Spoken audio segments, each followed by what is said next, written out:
Duty का time होने का है यार। पर जाने से पहले हमारे दिमाग में एक सवाल आता है बार बार। मतलब विश्व में बहुत सी शक्तिशाली करेंसियाँ हैं, कुवैती दिनार है, ओमानी रियाल है, पाउंड्स है, लेकिन हर बार हमारे ज़ुबान पर रुपए के बाद सिर्फ एक नाम आता है और वो है डॉलर। सवाल है कि ऐसा क्यों? और हमेशा से ऐसा नहीं था। आज़ादी के समय $1 में 3 रुपये हुआ करते थे। अगर आज भी ऐसा होता तो 1.5 लाख का ही 3-4 हज़ार रुपये मिल जाता। खैर आज ऐसा कुछ भी नहीं है, क्योंकि हमें अंदाज़ा ही नहीं है कि अंतर्राष्ट्रीय स्तर पर डॉलर की बढ़ती मजबूती हमारी मेहनत की कमाई हुई वैल्यू को कम करने की दम रखती है। अभी देखते हैं आगे कैसे। हालांकि ये सारी बातें सरकार को, मीडिया को बखूबी मालूम है कि डॉलर को शिकस्त देना नामुमकिन सा है। शायद हमें इसीलिए सिखाया गया है कि रुपए कमज़ोर होने के फ़ायदे बहुत ज़्यादा हैं मजबूत होने के मुकाबले, डॉलर की तुलना में। ऐसी ही बहुत सारी बातें हैं कागज़ी मुद्रा से संबंधित करने को, पर हमें यहाँ पर बाकी यूट्यूबर की तरह ज्ञानवर्धक बातें नहीं करनी है, क्योंकि मैं खुद ही अपने आप को अशिक्षित मानता हूँ। बस जो भी मैं करीब से देखकर अभी तक अनुभव किया हूँ, सोचूं एक ऐसी दुनिया जहाँ मानव जीवन के एकमात्र उद्देश्य भोजन है। ये परिवार, रिश्तेदार, ये दोस्त, ये दुश्मन, ये सब इनके सोच के परे हैं। ये उस ज़माने की बात है जब इंसान और जानवर एक दूसरे के फिराक में थे, कब किसका शिकार करना है। खैर हम तो इंसान हैं ना, वो झाड़ियों के झोपड़े और पत्ते के कपड़ों में कहाँ रुकने वाले थे। जैसे जैसे हमारी ज़रूरतें पूरी होने लगी तो हमने कदम बढ़ाया ख्वाहिशों की तरफ, विलासिता की तरफ, और यहीं से शुरुआत होती है पैसे की असली शक्ति। मतलब हमें वो हर चीज़ चाहिए जो हमारे पास नहीं है। और यही सोच जब अंतर्राष्ट्रीय स्तर पर विस्तृत होती है तो आगमन होता है डॉलर को। लेकिन डॉलर ही क्यों? 1944 में द्वितीय विश्व युद्ध समाप्त होने के बाद दुनिया भर के कारखाने, आयात निर्यात सब तहस नहस हो चुके थे। खासकर शक्तिशाली देशों के जैसे कि जर्मनी, इटली, जापान, इनके पास करेंसी तो थी पर इसकी कोई वैल्यू नहीं थी, क्योंकि देश में जो भी सामान, सेवा, वस्तु था वो सब बर्बाद हो चुका था। इन सब के बावजूद भी डॉलर को एक नई पहचान मिली। इसका सिर्फ एक कारण है। दरअसल युद्ध यूरोप और एशिया की सरजमीन पर लड़ी जा रही थी और इसमें अमेरिका पूरी तरह सुरक्षित था बमबारी और तबाही से। हालांकि जापान एक बार हमला जरूर किया था 1941 में, लेकिन वो मुख्य भूमि का हिस्सा नहीं था। फिर होना क्या था, जहां बाकी देशों के कारखाने, फैक्ट्रियां खंडहर बन रहे थे, वहीं अमेरिका के कारखाने 24 घंटे चल रहे थे। और युद्ध में उतरने से पहले ही अमेरिका अपने मित्र देशों को खाना, हथियार और मशीनों की सप्लाई शुरू कर देते हैं। इस भारी मांग ने अमेरिका में सदियों से चली आ रही महामंदी, बेरोजगारी को एक झटके में उखाड़ फेंका, और यहीं से डॉलर अंतर्राष्ट्रीय स्तर पर एक रॉकेट की तरह फैलने वाला था।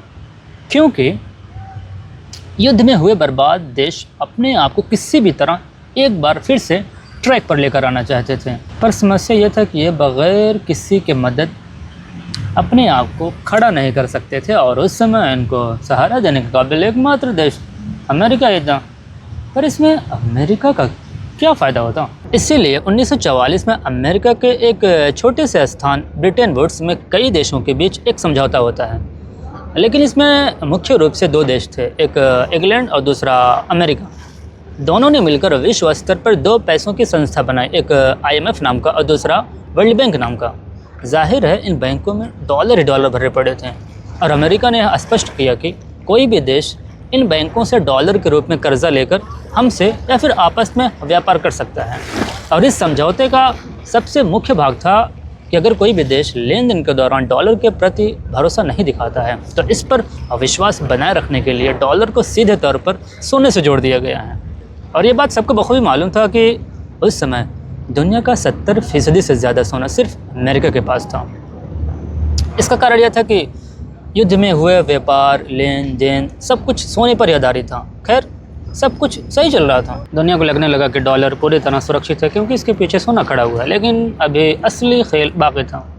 वक्त गुजरता गया, अमेरिका ने भी विश्व भर में डॉलर का संचार करना प्रारंभ कर दिया, पर इसमें एक बहुत बड़ी समस्या थी। जितना सोना अमेरिका के पास था उससे कहीं ज़्यादा वो डॉलर छाप चुका था। यानी अगर सारे देश एक साथ मिलकर अपने डॉलर के बदले सोना मांगते तो उतना सोना अमेरिका के पास था ही नहीं वापस करने के लिए। अब हर देशों को धीरे धीरे शक होने लगा। सबसे पहले फ्रांस ने खुलकर चुनौती दी कि मुझे हमारे डॉलर के बदले सोना चाहिए। ऐसे ही कई देशों ने कोशिश किया और ये घटना है 1965-70 के आसपास की। अब अमेरिका पर धीरे धीरे दबाव बढ़ने लगा। रातों रात सिस्टम हिल गया और फिर आया वो दिन जिसने पूरी दुनिया की अर्थव्यवस्था को बदल कर रख दिया। आखिरकार अमेरिका को अधिकृत रूप से घोषणा करना पड़ा कि अब डॉलर का संबंध सोने से बिल्कुल भी नहीं है। जैसे ही ये बात खबरों में आई, हर देश को एक झटका लगा, क्योंकि सुधरता हुआ हालात एक बार फिर से ख़राब हो सकता था और अमेरिका को भी डर था कहीं ऐसा ना हो कि डॉलर में लिया गया कर्जा यूरोपियन एशियन देश वापस ना कर दें। लेकिन अमेरिका तो अमेरिका है ना, वो चाहता था कि इन देशों पर कर्जा बना रहे, जैसे कि आज भारत। इसीलिए फॉरेन मिडिल ईस्ट कंट्री खासकर सऊदी अरब से एक समझौता करता है कि अगर कोई भी देश तुम्हारे पास तेल खरीदने के लिए आता है तो तुमको सिर्फ डॉलर स्वीकार करने हैं। बदले में अमेरिका भी सऊदी अरब को उच्च कोटि के मिलिट्री सुरक्षा, आधुनिक हथियार और सबसे ख़ास बात, सऊदी के पास तो तेल था पर ज़मीन से निकालने के लिए तकनीकी ज्ञान का थोड़ा अभाव था और इसमें अमेरिका भरपूर मदद किया। इसीलिए अगर आज किसी भी देश को ऑयल चाहिए, पेट्रोल चाहिए, तो फिर आपके पास डॉलर होना बेहद आवश्यक। अब आपको भी थोड़ा बहुत अंदाज़ा होना चाहिए कि अगर दुनिया का इतना बड़ा कंट्रोल किसी एक कंट्री के पास है तो इसका प्रभाव हम सब के ऊपर आना स्वाभाविक है। हाँ, अप्रत्यक्ष रूप से ही सही। इसको कैसे समझते हैं? हाँ, नोएडा में, हरियाणा में मैंने बहुत सी विदेशी कंपनियां देखी हैं।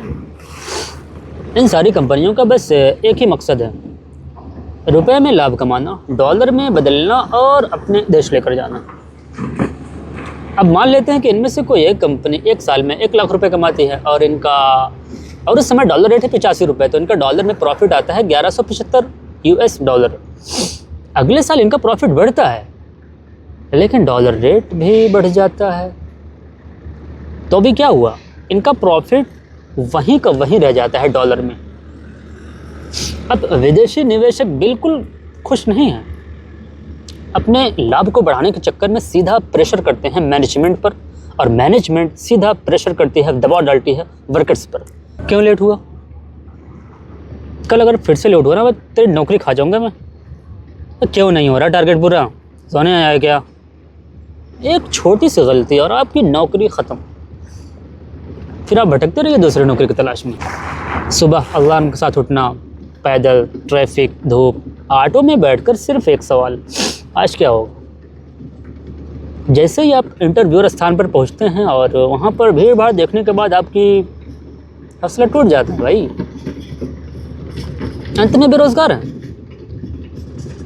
और सच कहूँ तो ये कोई काल्पनिक घटना नहीं है, ये मेरी अपनी कहानी। अंत में थका हारा इंसान शहर की भागदौड़ से छूटकर अपने गांव की तरफ रुख करने को सोचा।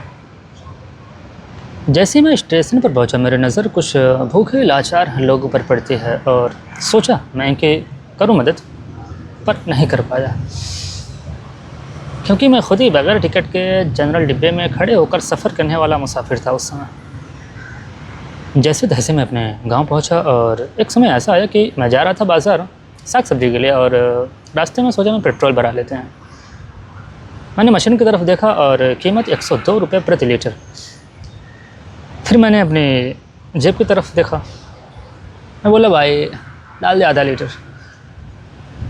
पर एक बात तो समझ में आ गया था कि ये डॉलर रेट और पेट्रोल दोनों एक साइकिल के पहिए जैसे हैं, एक ही दिशा में एक ही साथ बढ़ते हैं, बस 10-5 का फ़र्क रहता है। और ये सब जानबूझ कर अमेरिका कम से कम करेंसी छापता है ताकि अंतर्राष्ट्रीय बाज़ार में डॉलर की मांग बनी रहे।